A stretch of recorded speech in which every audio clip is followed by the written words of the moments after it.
Kaugnay ng mainit na balitang yan, makakapanayam natin si Autonomous Region for Muslim Mindanao Officer in Charge, Governor Mujib Hataman. Magandang gabi po, Governor Hataman. Ay, magandang gabi po. Magandang gabi rin sa ating tagapanood.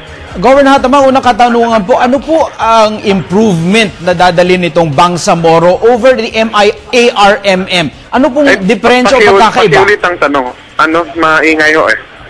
Ano po ang improvement or ano po ang magandang idudulot nitong Bangsamoro na hindi po nagagawa ng ARMM ngayon? Alam naman ho natin, after 2 decades ng ARMM, hindi ho ito nagbibigay ng lunas sa problema na ng ARMM at ng rehiyon.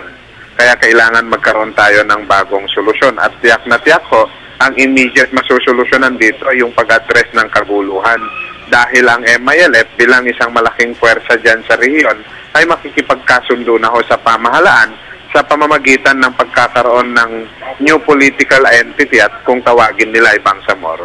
Okay. Yung sa governance aspect nito, Governor, mapapaganda din po ba yung pamamalakad ng panggobyerno sa rehiyon na yan?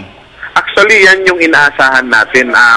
Kung kaya't nga ho, itong present setup ng ARM ngayon ay tinitrain na natin as part ng transitional government upang lalong mapadali at ma-institute yung reform sa bureaucracia. Para kung sino man at magkakaroon ng bagong new political entity, ito ang tinatawag nilang Bangsamoro, ang mga tao dyan ay trained na kung paano ayusin at pagpapatakbo at ang isang matuwid na pamamahala sa rehiyon. Paano po tinanggap ng ating mga kababayan itong balitang ito sa ARMM, Governor? Actually, maraming natutuwa at maraming nagbunyi. Kahapon nga lang, nung inanunsyo yan ng ating Pangulo, marami sa ating mga kababayan nanood at marami sa ating mga kababayan ay napaiyak tungkol sa tuwa at na magkakaroon na ng pirmahan dito sa framework agreement. Okay, maiba lang po ako ng kaunti, Governor. Nabalitaan po namin, nag-file kayo ng COC pagka-Governor ng ARMM. Paano po makaka-apekto itong bagong announcement nito doon sa inyong plano? Ay, wala akong implication yan. Definitely magkakaroon tayo ng halalan sa 2013. Dahil tandaan natin ang magiging roadmap po dito. Hindi naman ho immediate to. Ang pipirmahan pa ng ating pamahalaan at ng MILF ay framework agreement.